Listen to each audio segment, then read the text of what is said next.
Hey guys, Dave Syvertsen back from Ourlads Scouting Services. We are still in the summer process of our scouting, and I have 5 names for you to keep an eye on at the tight end position. As of right now, this group looks like it is going to be a very strong group that could rival what we saw back in 2023. So these are not ranks. They're going to put these guys in alphabetical order. Just a simple 5 names that I think you guys can keep an eye on. First off is Mitchell Evans from Notre Dame, 6'5", 260 pounds. Arriving to South Bend during the Michael Mayer era of Notre Dame tight ends, Evans has shown glimpses but has had multiple lower body surgeries over the last 2 years. His 2022 season began late because of a foot injury that needed surgery. This past year, he tore his ACL in the 8th game of the season. The medicals are going to be huge for him.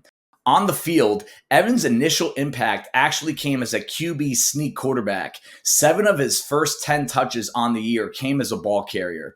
He converted 6 of his 7 attempts either for a first down or a touchdown. Once Mayer left for the NFL, it was Evans that was set to take over the job.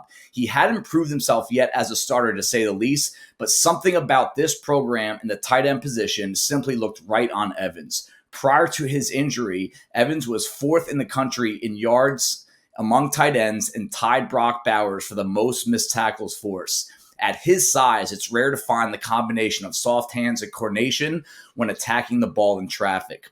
He is more limber than he looks, and it shows up as both a route runner and ball carrier. Evans needs to stay on the field in 2024 and avoid injury to really prove he can be a tight end 1 in this class. That, along with some more athleticism improvement and the ability to play to his size as a blocker, can put him in the running. Number 2 is Luke Lachey from Iowa, 6'6", 253 pounds, the son of Jim, a 10-year NFL offensive tackle that played with the Chargers, Raiders, and Redskins, who was a first-round pick out of Ohio State in 1985. There was Ohio State blood everywhere you looked in his family. Luke leaned towards basketball for most of his high school career, where he was receiving Division I offers. At 6'6", 210 pounds, he was viewed as undersized for the football field, and he did not receive an offer from the Buckeyes. Fast forward to right now, and Lachey is going to be considered one of the biggest tight ends in the 2025 draft class. He has the traditional inline, wide tight end frame that can handle life in the trenches right now. His hands are heavy as a blocker, soft as a pass catcher. He has 2 career drops and has averaged over 14 yards per catch over his career. Lachey won't break any records with pure speed and explosion, but he is what I call a comfortable mover as a route runner and after the catch. He shows body control and balance to get himself open, and the sudden change of direction after the catch to create on his own. 2023 was supposed to be his year with the Sam Laporta moving on to the NFL, but in the first quarter of the 3rd game of the season, Lachey suffered an ankle injury that caused him to miss the rest of the season. While we do not have enough quantity on tape just yet, we do have the necessary quality to label Lachey a potential starter at the next level. Number 3 is Colston Loveland from Michigan, 6'6", 245. Loveland, who will turn 21 just a couple weeks prior to the 2025 NFL Draft, arrived to Michigan as a 4-star recruit that was also an all-state basketball player in high school. He played second fiddle to Luke Schoonmaker, an eventual second-round pick, in 2022, but by the end of the year, he was a feature weapon in the Michigan passing game. 9 of his 16 catches and both of his touchdowns came over the final 4 games. He then took things to another level as the number 1 guy in 2023. Loveland did not play for a high-powered offense. It was one that was notably relied on the run game more than others. With that said, he produced nearly as much as any tight end in the country when considering the amount of opportunities he was given. He was 3rd in the country in yards per route run, a key metric I keep tabs on all pass catchers. In the Power 5 conferences, he trailed only Brock Bowers in that department. Coming from the Michigan offense, you weren't seeing serious snaps under Jim Harbaugh unless you could at least hold your own as a blocker. Loveland has the build and the want to on tape that can be developed, but I want to see more overall power presence to give him a complete tight end grade.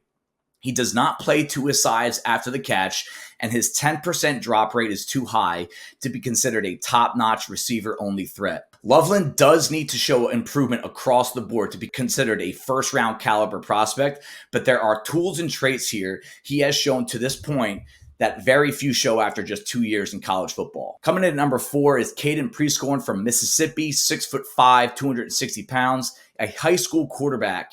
Prieskorn started off at Memphis as a walk-on after a gap year at Fork Union Military Academy. He quickly ascended at Memphis, finishing as the team's leading receiver in 2022. He was 7th in the country among tight ends in yards. Here are the 5 of those names that were ahead of him: Brock Bowers, Dalton Kincaid, Michael Mayer, Sam Laporta, Jatavion Sanders. Fast forward to 2023, and Prieskorn opted to take his talent to the SEC, joining Ole Miss. A preseason toe injury and surgery kept him off the field until week 4. He really did not become a consistent part of their passing game until the second half of the year. He was thrown to just 8 times in the first 5 games. Get this, though. Prieskorn caught 22 passes for 291 yards and 4 touchdowns over the final 4 weeks.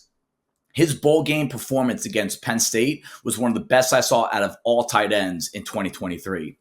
Now that he has a clean bill of health and hopefully an entire year of tape to work off of, Prieskorn can put the final stamp next to his name of a future starting tight end in the NFL. He is a needle mover in the run game, and he may be a true threat there at the next level.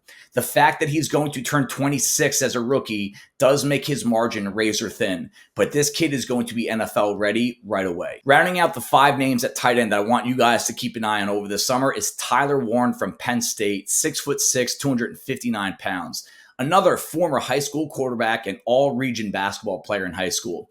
Warren is going to make it 3 straight years at a tight end from Penn State is going to be drafted into the NFL.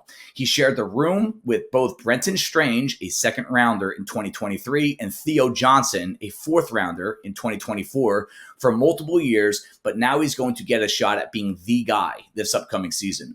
Warren brings one of the best combinations of size and athleticism to the table in the entire class. His game has steadily improved year by year, and in 2023, he showed that his frame can handle traffic and his movement traits can create massive matchup problems for the defense. While scouting Johnson this past winter, it was Warren that kept on jumping off the screen. He has better short area movement and overall feel for the game as a route runner and ball carrier. While most top-shelf tight end prospects rarely grade out as a major positive as a blocker, my initial look at Warren puts him at the top of this group initially. He can turn his speed into power, displacing defenders at all 3 levels, and he shows the twitch and reaction speed to stay on guys. Warren did drop 6 passes in 2023, a number that needs to come down this year. But this is a guy that has just 74 targets over his entire career. For reference, the first tight end taken from the last 4 draft classes had 71, 93, 122, and 65 targets in their final seasons alone. We should see an uptick in Warren's opportunities, and hopefully the impact as a receiver will follow. That rounds out the 5 tight ends that I'm going to keep an eye on this summer for the upcoming college football season. Come back for more, guys.